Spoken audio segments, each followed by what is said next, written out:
We are live and going to go to you right away about things that are happening in Fort Collins.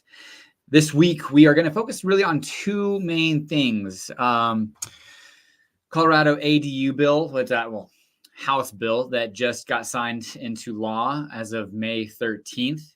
Occupancy, the occupancy limits that the House bill, another House bill, overcame that goes into effect July 1st of this year. But then also Poudre School District. That's probably one of the most talked about items in the Coloradoan.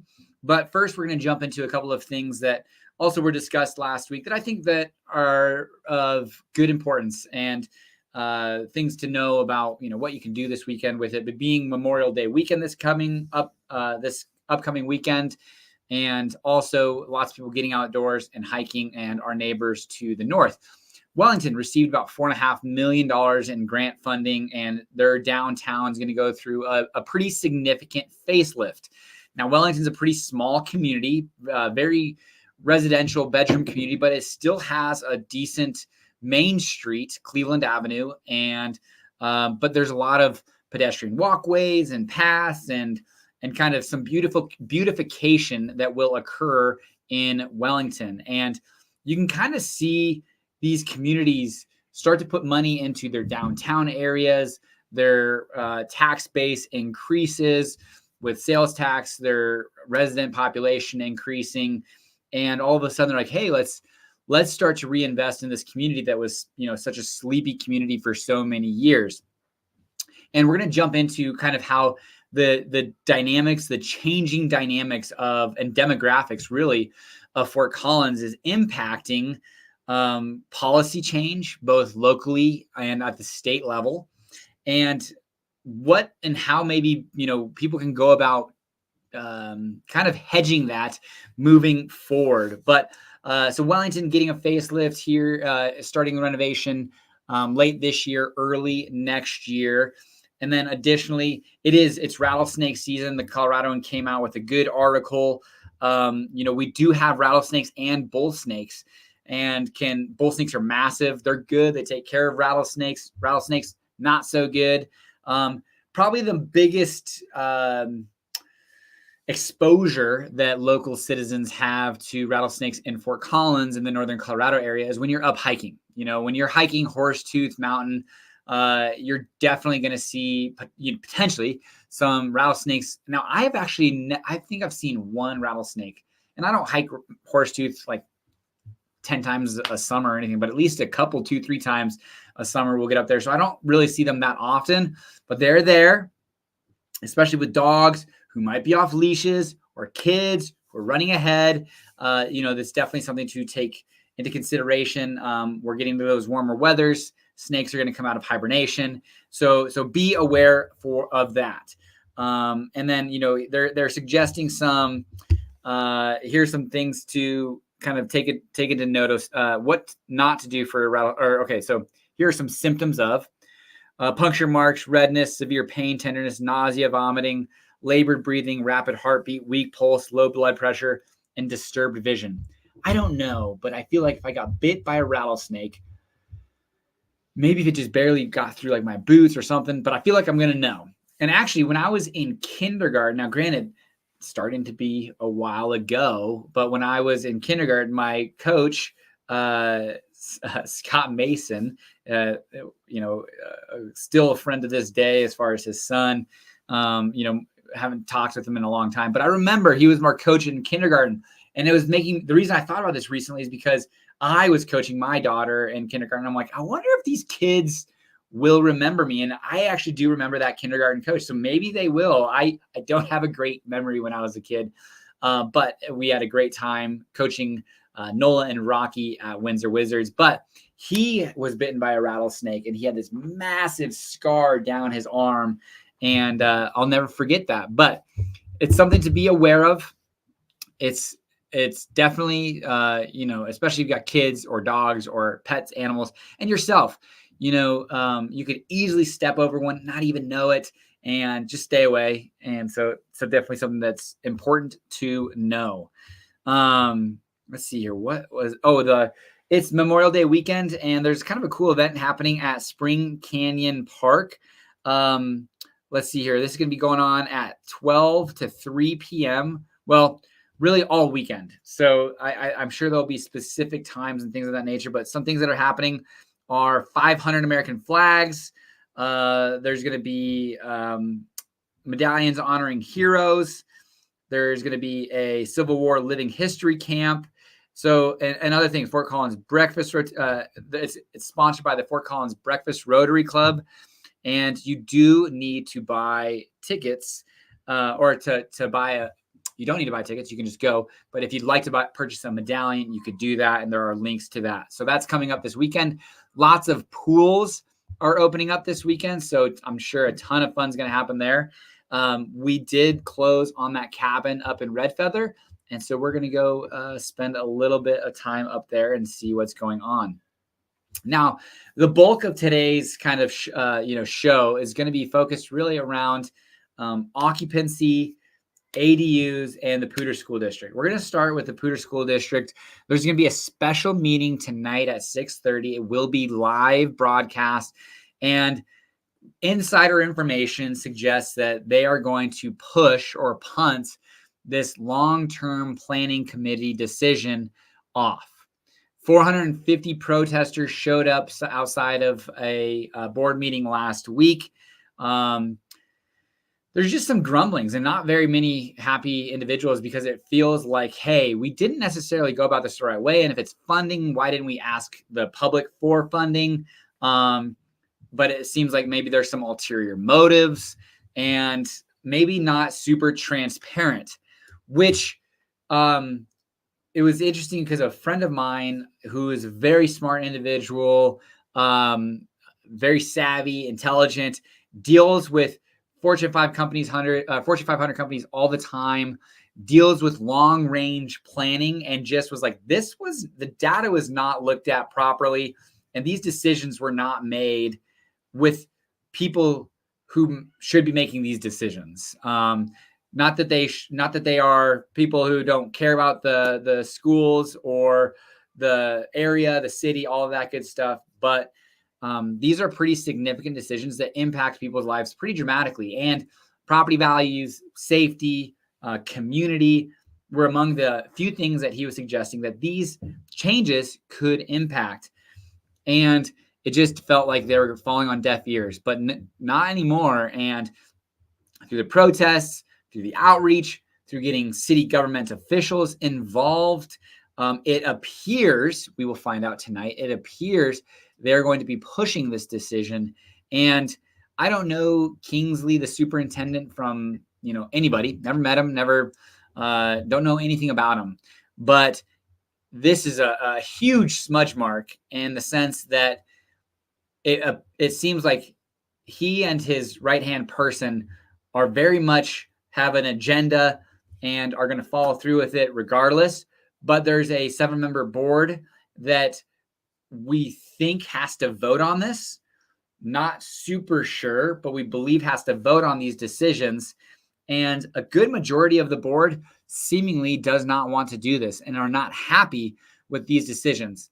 Now, I also talked with the CFO of City of Fort Collins, who dove in on some of the financials and said, something has to get done. The financials are just not right. The budget is extremely off. We do have a reduced enrollment in public schools.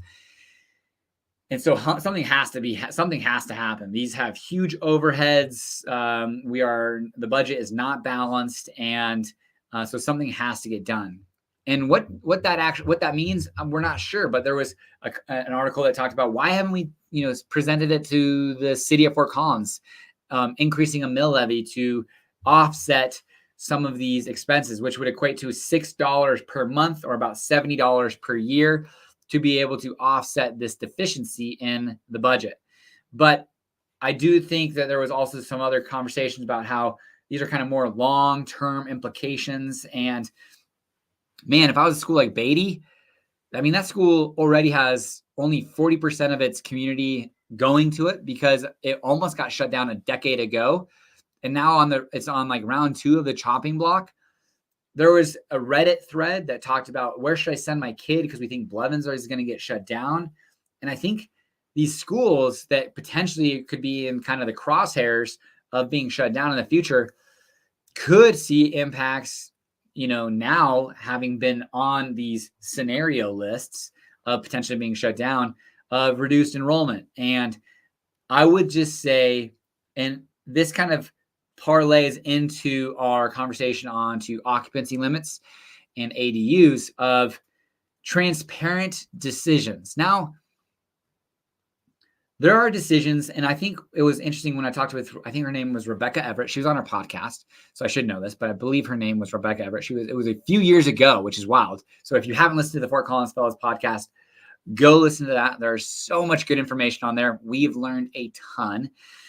But we talked with her about, like land use code and why shouldn't this be on the ballot? And should it be on the ballot? And it was just one of those things that there's so many intricate decisions and details about these policies and kind of plans and governmental documents that having a citizen who might have read a 5, sentence paragraph about should you approve the land development code change or no, and without having the ability to kind of understand its kind of full impacts, maybe there should be these kind of top decision makers, aka city council, aka school board, to make these huge decisions that have humongous impacts. And they make these decisions based off of being extremely well informed from professionals who are providing a ton of information their way. But we're still relying on those 7 individuals and 7 council members, which is why we vote them in. But in 2022, when the land development code was going through City Council, and then Preserve Fort Collins was formed, it felt like we weren't as informed as we should have been, or maybe that this decision was being rushed. And which leads you into like, okay, well, what is a non-rushed, well-informed, open and transparent decision? And which gets down to kind of like why we're doing this live on Fort Collins on a weekly basis. And it's hopefully we provide information to kind of a section of citizens or people who want to be more informed, because there's always going to be groups of people who, and I was one of them. I just didn't pay attention to city council until it affected me, which was actually quite a few years ago when the short-term rental licensing and ordinance was going through. I was like, I own and operate 3 short-term rentals. This is going to impact me, so I should pay attention. And it only was then that I started to pay attention, but it wasn't until the land development code change happened that I paid full attention and was fully involved, and have been for the last 2 years now. And so I don't know, what that looks like of, all right, we've done our outreach. We've had X amount of impressions, whether that's an ad. I know that they put out 90,000 postcards, which cost a shit ton of money for City of Fort Collins, that kind of fell on deaf ears. And when I saw that they were putting out postcards, I was like, man, that is a waste of money. Like, pour that money into something else that's going to actually get in front of the citizen. But there's a section of our citizens that are 80 and older, 70 and older, 60 and older, who might not be on Facebook or YouTube or Instagram, and they still get information via a physical postcard or mailer. And I'm sure there's some,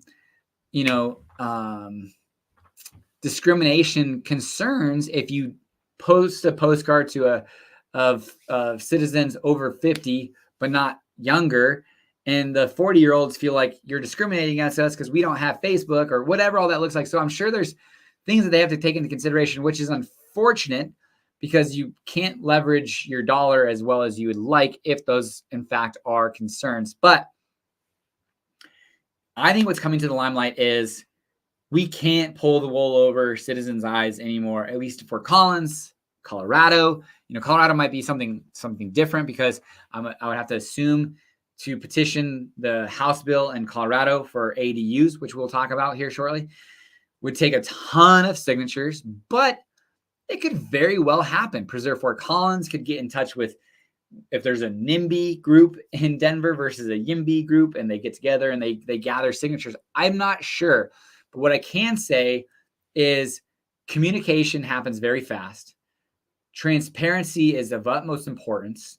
And if you're not doing those things, I think the citizen in today's world isn't going to put up with it. And my buddy was talking about, who was kind of fighting this about the school closures, was like, they're not dealing with, kind of uninformed citizens anymore. Not that Fort Collins was always uninformed by any means, but I would say this demographic change has happened in Fort Collins of there's a lot of highly intelligent, well-educated individuals who live here, have graduated from Fort Collins, CSU, who have moved here from other places and are now interwoven in our communities and are getting involved and saying, no, we don't want this school closed or schools closed because, hey, XYZ, you guys didn't look at this data properly. You guys didn't inform us. You guys are making a rushed decision, and we're not going to just roll over and let this happen. We will fight it. And we're seeing things like Preserve Fort Collins overturn 2 different land development and land use code changes. We are seeing a steering committee of the school board of Poudre School District make a decision that they were going to vote on by June 11th, which very well may be punted into the forever future, and or things changed based off of a group of citizens who are saying no, reaching out to school board members, writing articles, reaching out to government officials, and truly getting well organized to fight these changes. And while yes, I think it's awesome. I think, but I do know that, hey, there's also going to be some difficult decisions that have to be made. So how do we balance that with fiscal responsibility and fairness and equity? I mean, oh my goodness, I can't even imagine. But what I can say clearly has not been the case is transparency, communication, time, and expertise, possibly even, to make these decisions. So it'll be interesting to watch or hear about it tonight. I don't know if I'll watch it, honestly. I watch enough Fort Collins city government, city council, planning and zoning. I do watch the Poudre School District YouTube channel on rerun.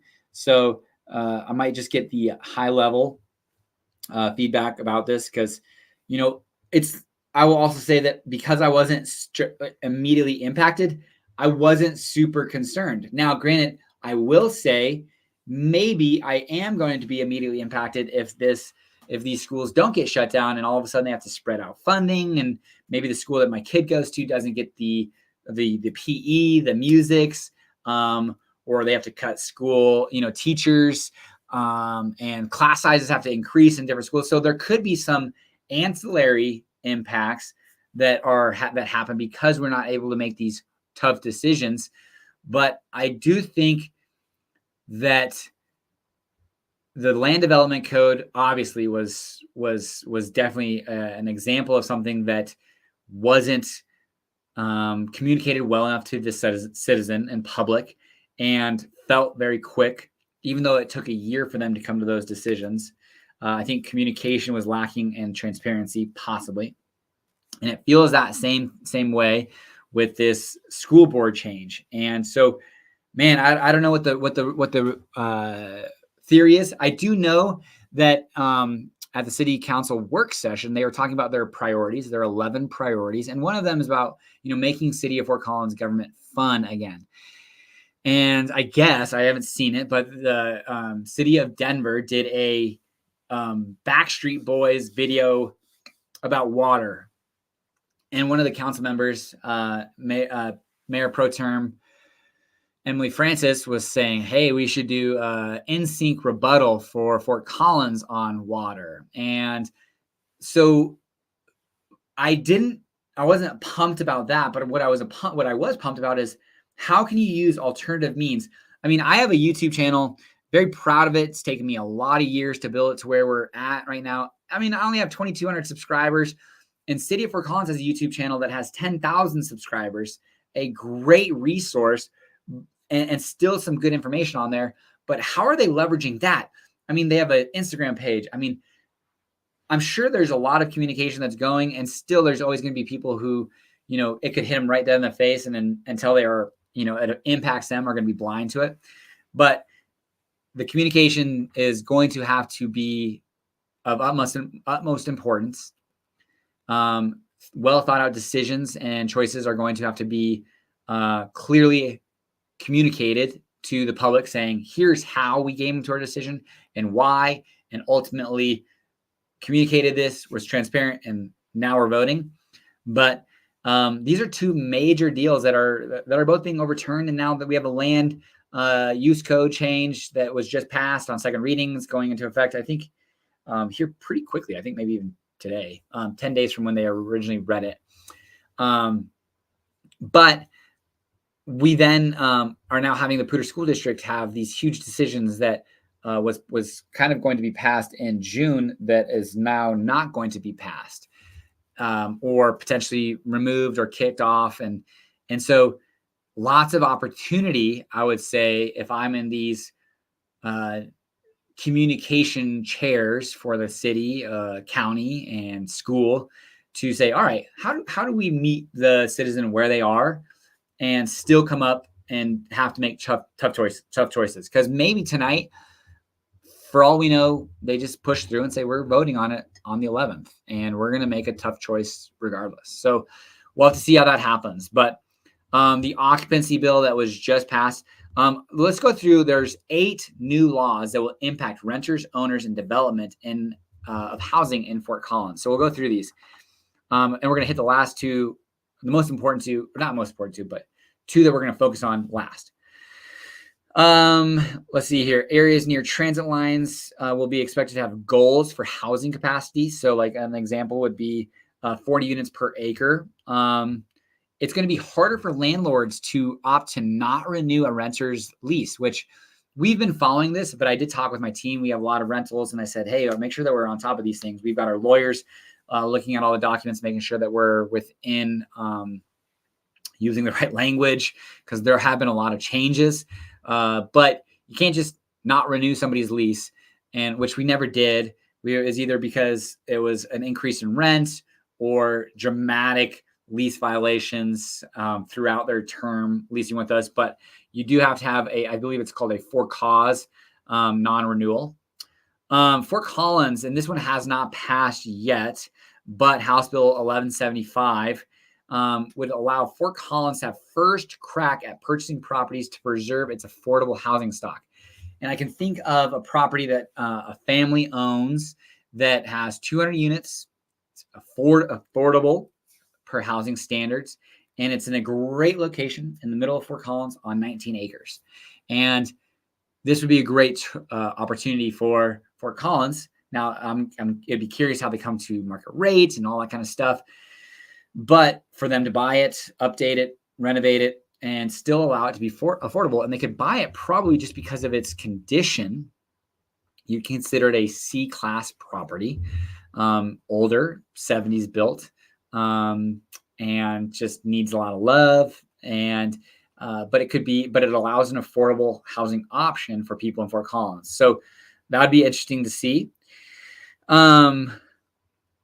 There will be more protections for those who live in mobile homes. I was just kind of high level reading and listening to a city council work session. They're talking about DOLA and kind of some predatory housing kind of strategies that mobile home park owners use and leverage, and the fear of these owners and renters to not lose their housing, and so they don't report different maintenance issues. So I think that's a good thing. Parking minimums are going away for multifamily developments. And I'm like, oh man, I mean, Fort Collins is a commuter community.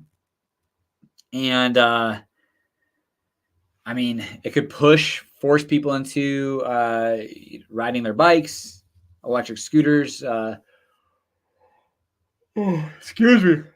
I got back at 1 a.m. last night from California and went to the gym this morning at 4:45, and I don't know if that was a good idea. Probably should have slept in. But parking minimums, that's just tough. Fort Collins is still very much a commuter, but I feel like with public transportation, electric bikes, public transportation, I mean, maybe we push people into that from frustration of not being able to park, not having parking spots, and obviously less parking means more density of buildings, more units, all that good stuff.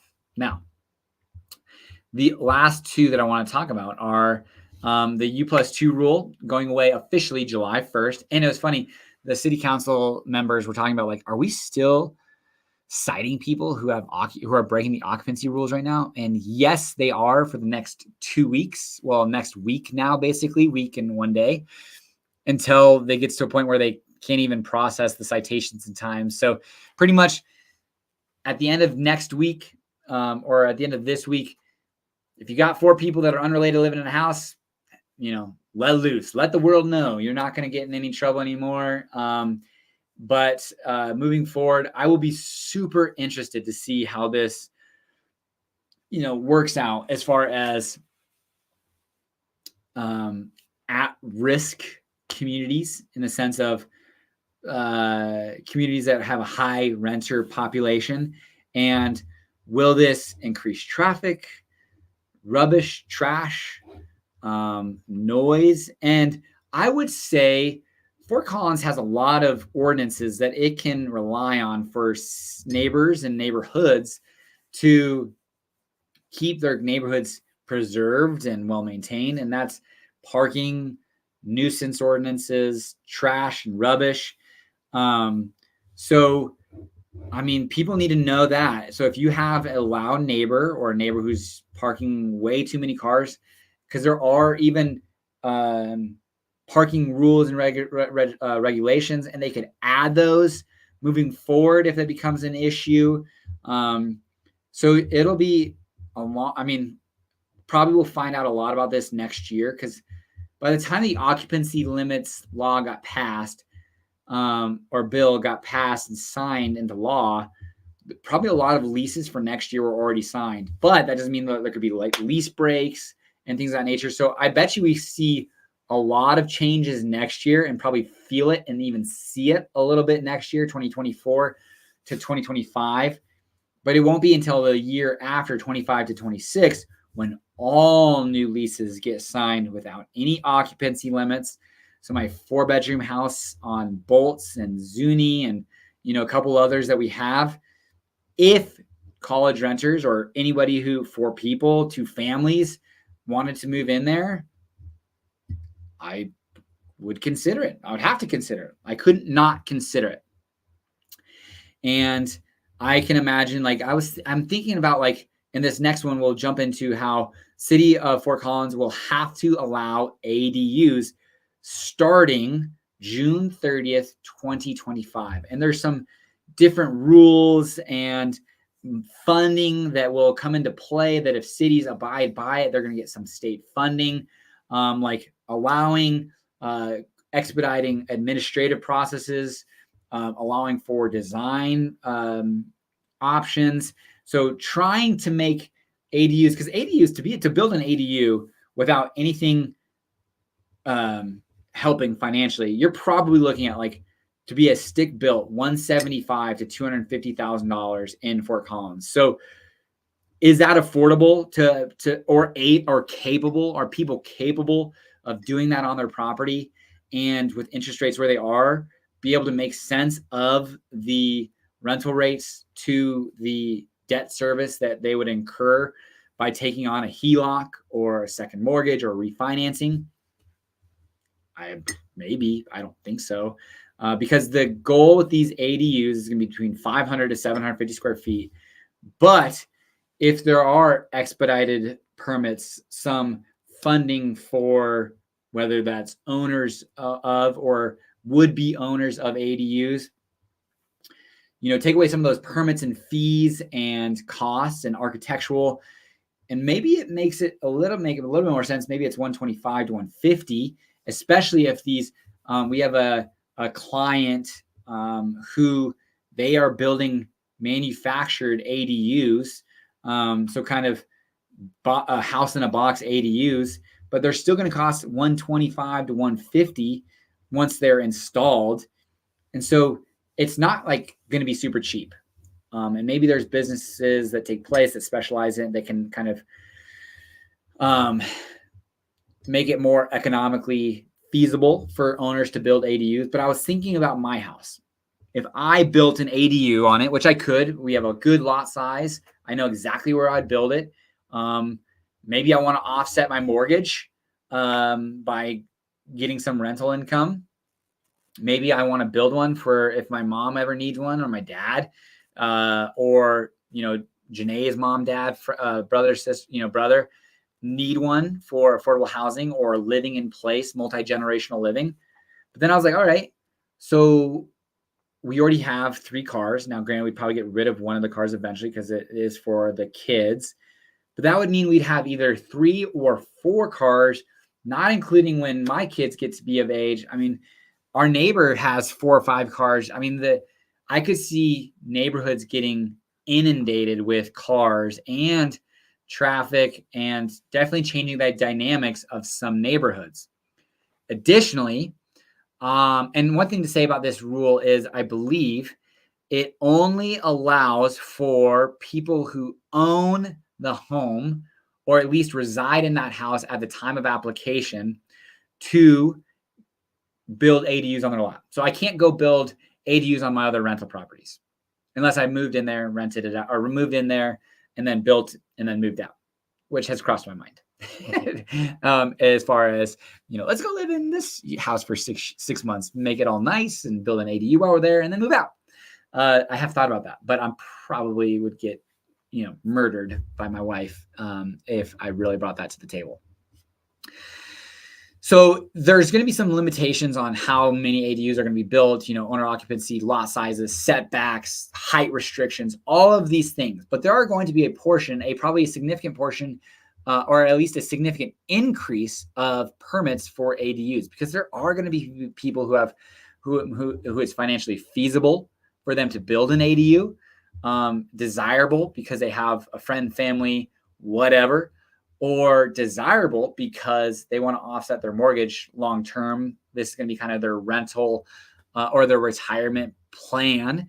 They're going to pay off their mortgage and then have a little bit of cash flow coming in from their ADU.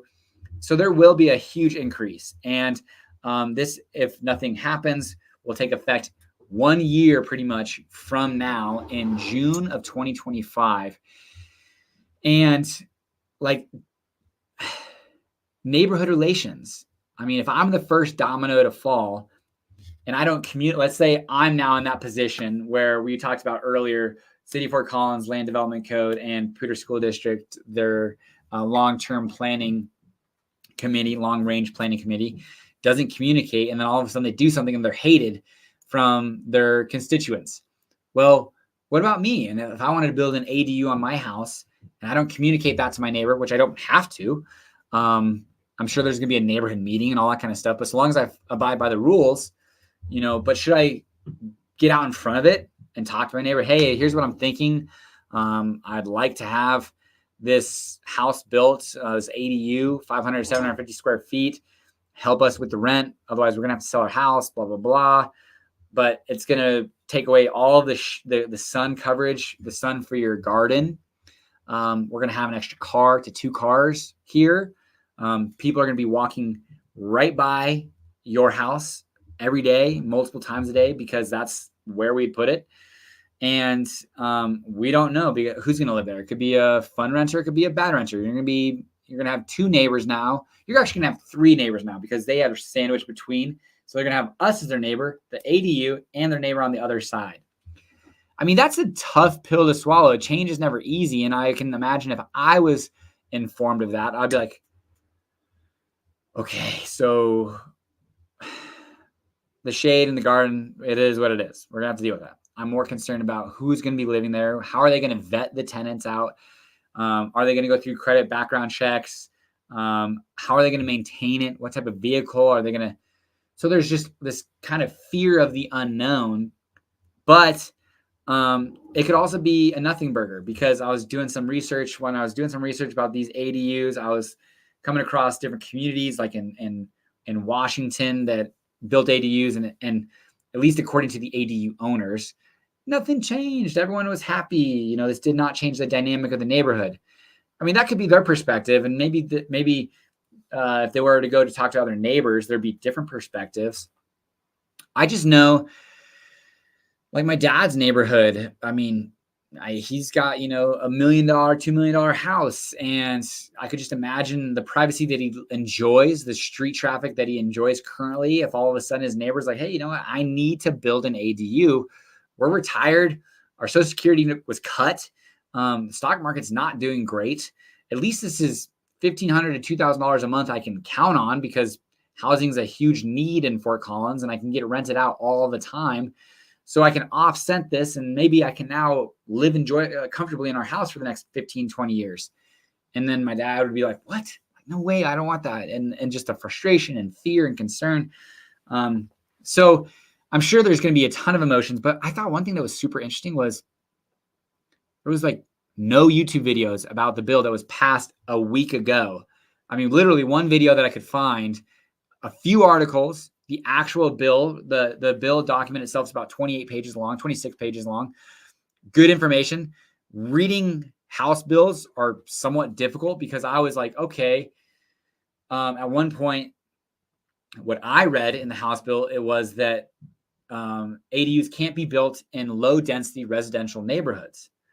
And then I sent it to a friend who understands House bill languages a whole lot better than I do. She's extremely smart. She sent it back and said, no, what this says is that a developer can only build a single family house if they want. They don't have to build a single family house and an ADU. And I was like, man, that's wild that they have to even put that in there.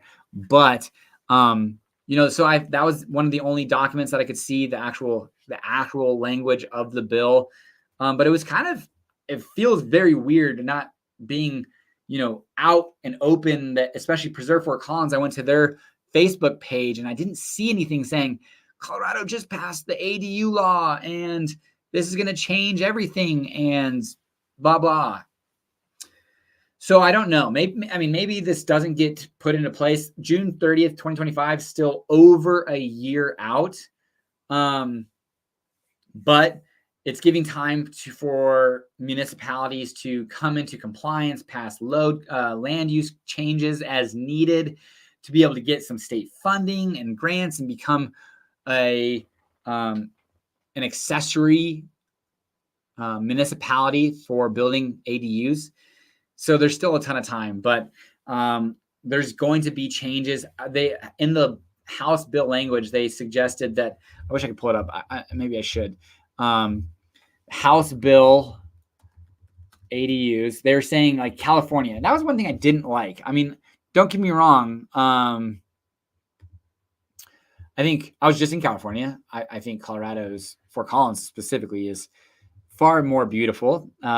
Specifically, our visual eye line, because we don't have power poles, and all throughout all of the neighborhoods there was power lines. But I mean, it was gorgeous. We were at Dana Point. It was absolutely beautiful.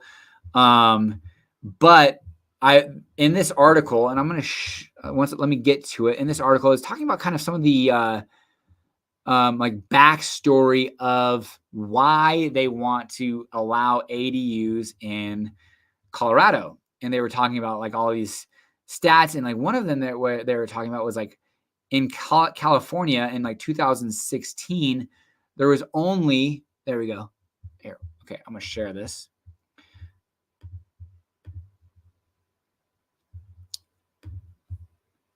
All right, let's go right here. There was only 1,000 permits or something like that. Here we go.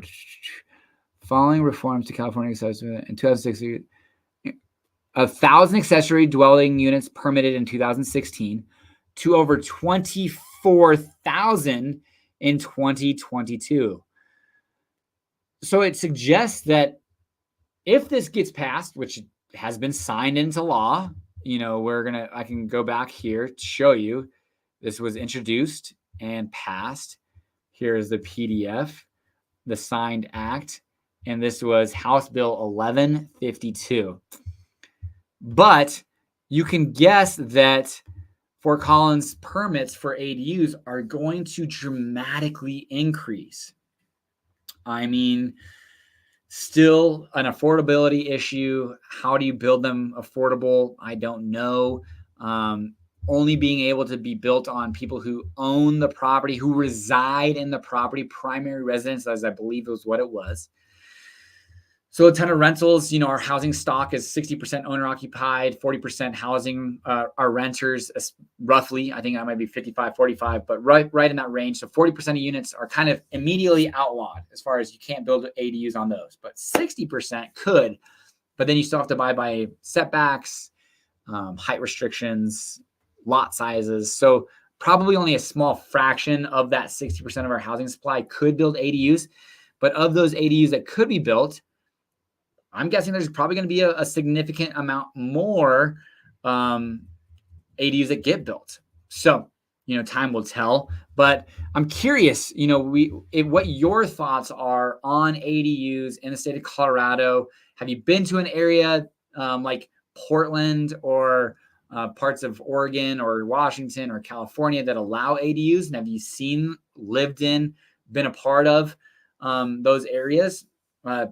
Denver. I mean, ADUs we're only allowed in certain zones in Fort Collins until, now next year, June 30th, 2025, until the Land Development Code, Land Use Code 2.0, Foundational Land Use Code.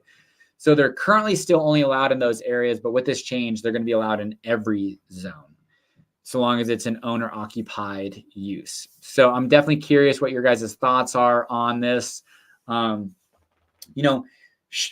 Should I mean, honestly, I'm an investor in real estate. Financially, I look to do what should I do with capital? And if I could build an ADU on my house, make $2,000 a month in rent or $1,500 a month, which I'm telling you right now, a new 750 square foot single family detached house, essentially, could very well rent for $1,500 to $2,000 a month easily, especially if it's brand new.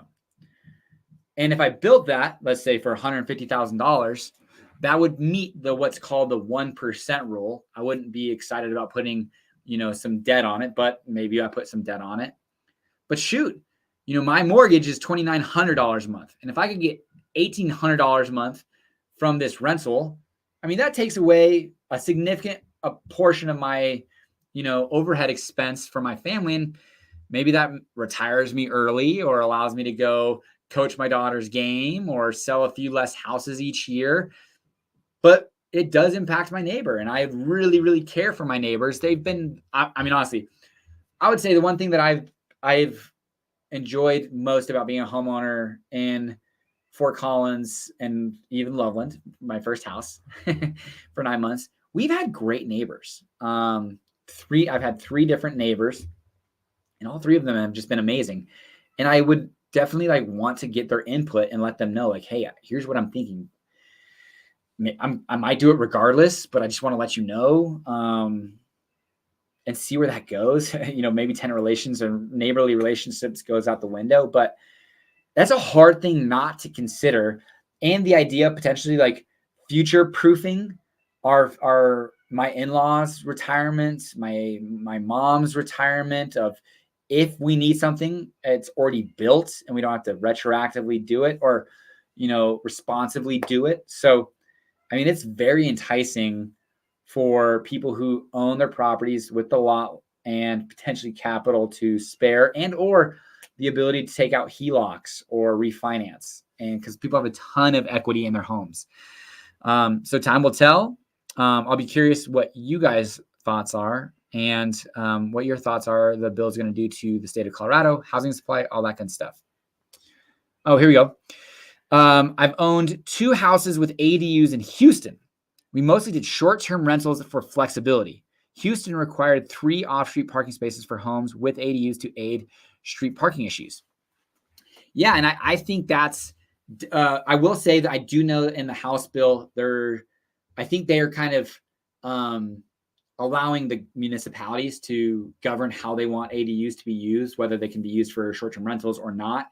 And so that will be kind of a city by city, town by town issue that they'll have to discuss and address.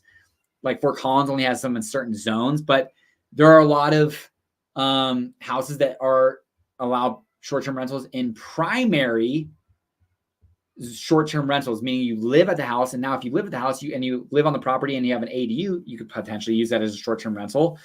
So definitely something in those primary short-term rental zones in Fort Collins. And I think parking, like you said, Marcus, I appreciate you chiming in.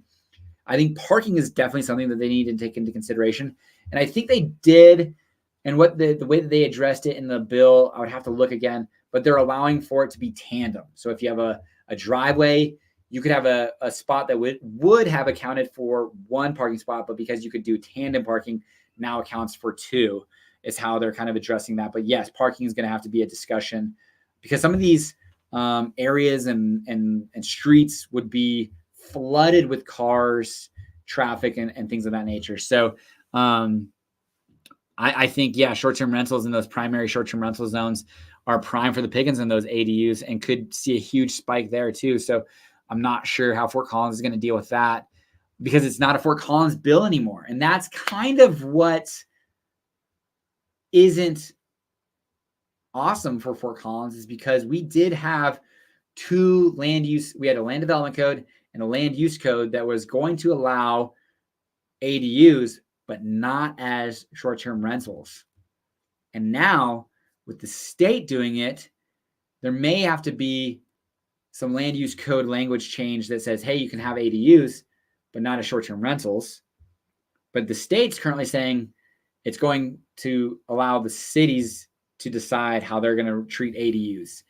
And because we already have zones without a previously addressed land use code, that's how it'd be kind of grandfathered in. So we'll have to see how that works. But I would have to assume that with the current code as it's currently drafted for the land use code and the new House bill that just passed, if somebody built an ADU in a primary short-term rental zone, they could use it as a short-term rental. I would use mine as a long-term rental, but I think with what we're seeing is it could be used as a short-term rental. So, big things happening. Appreciate you guys joining in, watching. It's fun to see the viewership pick up each week. And if you guys have any questions, comments, feel free to reach out, call, text, email. We are licensed real estate agents in the state of Colorado. So give us a call, text, or email if you guys are considering buying, selling, or investing in Northern Colorado. Take care. Bye.